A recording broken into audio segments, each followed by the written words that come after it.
Hello friends, आप सभी का हमारे चैनल में स्वागत है। आज हम नागरिकता संशोधन अधिनियम 2019 यानी कि सिटीजनशिप अमेंडमेंट एक्ट 2019 समझेंगे। इसको शॉर्ट फॉर्म में CAA कहा जाता है। CAA भारत की संसद द्वारा पारित एक अधिनियम है, जिसके द्वारा सन 1955 के नागरिकता कानून को संशोधित करके यह व्यवस्था की गई है कि 31 दिसंबर 2014 के पहले पाकिस्तान, बांग्लादेश और अफगानिस्तान से भारत में आए हिंदू, बौद्ध, सिख, जैन, पारसी एवं ईसाई धर्म के लोगों को भारत की नागरिकता प्रदान की जा सकेगी। इसका यहाँ पर सभी लोग इस बात पे विवाद कर रहे थे कि इसमें मुस्लिम्स को क्यों नहीं जोड़ा गया। तो आप इन 3 देशों को देखेंगे, पाकिस्तान, बांग्लादेश और अफगानिस्तान, ये अपने आप में एक इस्लामिक कंट्रीज़ हैं जहाँ पर मुस्लिम्स मेजॉरिटी में हैं। बाकी इनको छोड़ के बाकी सब माइनॉरिटी में हैं, तो इसलिए उनको इसमें शामिल नहीं किया गया है, ऐसा गवर्नमेंट का कहना है। आगे देखते हैं। इस विधेयक में भारतीय नागरिकता प्रदान करने के लिए आवश्यक 7 वर्ष तक भारत में रहने की शर्त में भी ढील देते हुए इस अवधि को केवल 5 वर्ष तक भारत में रहने की शर्त के रूप में बदल दिया गया है। यानी कि सिर्फ इस विधेयक की बात हो रही है कि पहले क्या होता था कि अगर भारत में नागरिकता चाहिए तो 7 वर्ष रहना अनिवार्य होता था, लेकिन इस विधेयक में थोड़ी सी 2 वर्ष की छूट देते हुए कहा गया है कि अगर कोई 5 वर्ष ही रहा हो, व्यतीत किया हो, यहाँ पे भारत में व्यतीत किया हो अपना जीवन, तो उसे नागरिकता दे दी जाएगी। लेकिन किसकी बात हो रही है? सिर्फ 3 देशों की, जहाँ पे जो स्पेसिफिक ऊपर बताया गया है कि किन किन लोगों को नागरिकता दी जाएगी, और वो भी जो 31 दिसंबर 2014 से पहले आ चुके हैं, वो ऑलरेडी आ चुके हैं यहाँ पे। आगे देखते हैं। नागरिकता संशोधन बिल को लोकसभा ने 10 दिसंबर 2019 को तथा राज्यसभा ने 11 दिसंबर 2019 को पारित कर दिया था एवं 12 दिसंबर को भारत के तत्कालीन राष्ट्रपति श्री रामनाथ कोविंद जी ने इसे अपनी स्वीकृति भी प्रदान किया था और यह विधेयक अधिनियम बन गया था।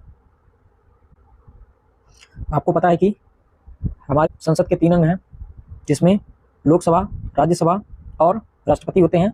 किसी भी विधेयक को अगर अधिनियम बनाना है तो उसे लोकसभा से भी पारित कराना पड़ेगा, राज्यसभा से भी पारित कराना पड़ेगा, और अंत में राष्ट्रपति जी की जब उस पर साइन हो जाएगा, यानी कि स्वीकृति हो जाएगी, तब वह विधेयक अधिनियम के रूप में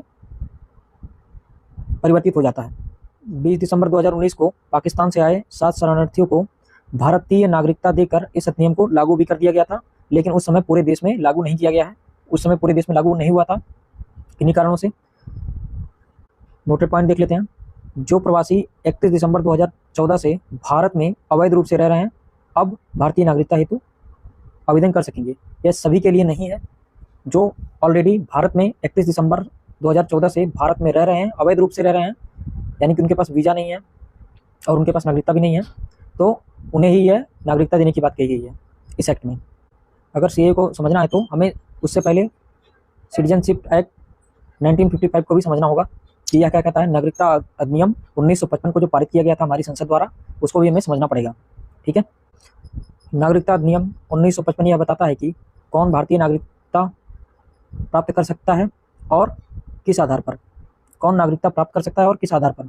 कोई व्यक्ति भारतीय नागरिक बन सकता है यदि उसका जन्म भारत में हुआ हो, या उसके माता पिता भारतीय हो, या कुछ समय से देश में रह रहे हों। यद्यपि अवैध प्रवासियों यानी कि इलीगल इमिग्रेंट्स को भारतीय नागरिकता प्राप्त करने से प्रतिबंधित किया गया है। अब इसका मतलब क्या हुआ? इसका मतलब ये हुआ कि जो अवैध प्रवासी हैं उनको भारतीय नागरिकता प्रदान नहीं किया जाएगा। और अवैध प्रवासी को क्या कहा गया है? अवैध प्रवासी क्या होता है? विदेशी होता है। ठीक है, क्या होता है? विदेशी होता है।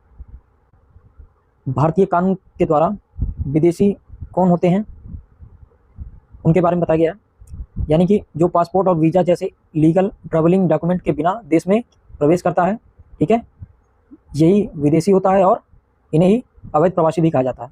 दूसरा देख लीजिए, दूसरा नियम क्या कहता है इसका? जो वैध दस्तावेजों के साथ प्रवेश करता है लेकिन अनुमत समय अवधि से क्या करता है, ये अधिक रहता है। ठीक है, यानी कि इनका अगर वीज़ा खत्म हो गया है, भारत अपने इस देश में रहने का समय खत्म हो गया है, फिर भी उससे ज़्यादा ये रह रहे हैं तब भी इनको क्या कहा जाएगा, विदेशी कहा जाएगा और अवैध प्रवासी कहा जाएगा। थोड़ा विदेशी नियम भी समझ लेते हैं जो हमारे यहाँ बनाया गया है। फॉरेन एक्ट 1946 और पासपोर्ट भारत में प्रवेश अधिनियम, ठीक है, 1920 के तहत अवैध प्रवासियों को कैद या निर्वासित किया जा सकता है।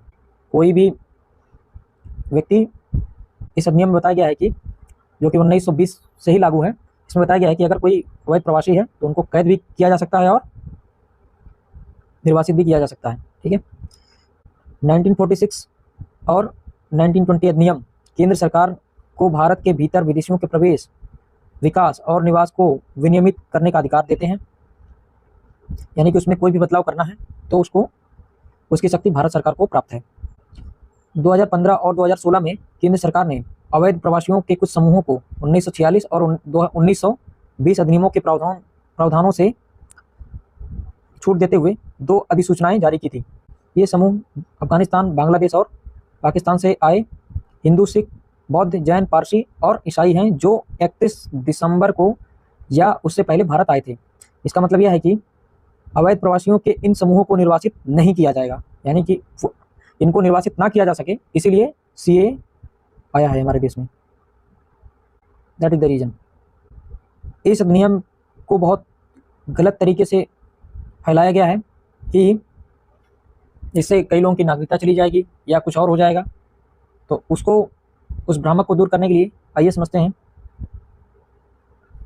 नागरिकता संशोधन अधिनियम 2019 भारत के 3 पड़ोसी देशों से धार्मिक आधार पर प्रताड़ित होकर भारत आए शरणार्थियों को भारत की नागरिकता का अधिकार देने का कानून है। बस ये है इसमें, ठीक है। इसमें सिर्फ 3 देशों की बात की गई है, ठीक है। अब देखते हैं, नागरिकता संशोधन कानून के संदर्भ में कई गलतफहमियां फैली थी। यह नागरिकता देने का कानून है। सीए से किसी भी भारतीय नागरिक के नागरिकता नहीं जाएगी, चाहे वह किसी भी धर्म का हो, ठीक है। तो सबको समझ लेना चाहिए, फालतू के भ्रामक से दूर रहना चाहिए। यह कानून केवल उन लोगों के लिए है जिन्हें वर्षों से उत्पीड़न सहना पड़ा और जिनके पास दुनिया में भारत के अलावा और कोई जगह नहीं है। और हाँ, अगर कोई ये बोलता है कि संविधान सभी को समानता का अधिकार देता है, तो बिल्कुल देता है, लेकिन वह लागू होता है, भारतीय संविधान भारत के लोगों पर लागू होता है, ना कि विदेशियों पर। विदेशियों पर कौन से नियम लागू करने हैं या नहीं करने हैं, ये भारत सरकार तय करती है या संविधान तय करता है, उनके लिए भी है, ठीक है। आप अगर संविधान को ठीक से पढ़ेंगे तो उसमें देखेंगे कि जितने अधिकार भारतीय नागरिक को प्राप्त हैं उतने विदेशियों को प्राप्त नहीं है, ठीक है, कुछ नियमों को छोड़ करके। उसको जब बेहतर तरीके से पढ़ेंगे तो समझ में आ जाएगा।